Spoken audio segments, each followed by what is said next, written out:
Hey guys, Aber here. So I was getting ready to finish up this build, and I got to the point where I was going to plug the batteries in, and that's always the most nerve-wracking part, even if you have a smoke stopper or what have you.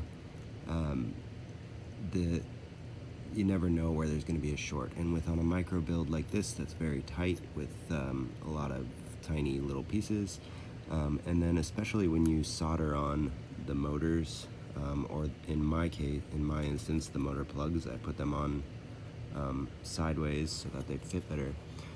It's really easy to jump cables, and so there's always a concern that you'll blow a motor, or that you'll short something out, or that you've accidentally bridged something. And I learned about FET drag a while back, and this basically is just one more thing you can add to your build to finish, or to your pre-plug-in checklist, what have you, where you spin the motors, and within an ESC, if any two motor wires are bridged, you get this thing called FET drag, which is when you try to spin the motor, it generates some kind of electrical resistance that turns into electrical magnetic resistance within the motor and slows it down.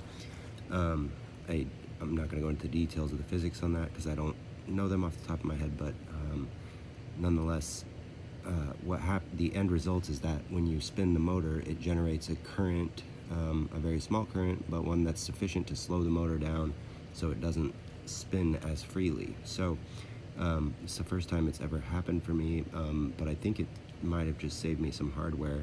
But if I was going around spinning the motors just to make sure that they were all good, and they're all spinning nice and free, and then I got to this one, and it just stops.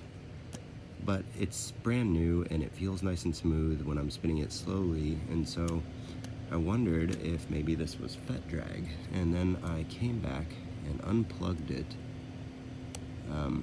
just to check, because if it was bridged where I soldered it, and I unplugged it and therefore removed the bridge from the motors, it wouldn't generate that current and slow the motor down. And indeed, if I unplug the motor now, look at that, just like the other ones. And again, when I plug the motor back in,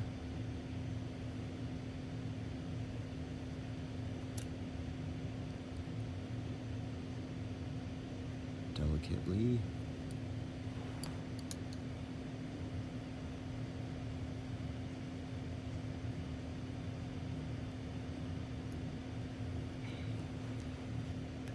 now it doesn't spin as freely, which I'll confirm later, but leads me to believe that I have in fact bridged two of these little pads, and that would have caused me a lot of problems later. So, kind of a cool little trick.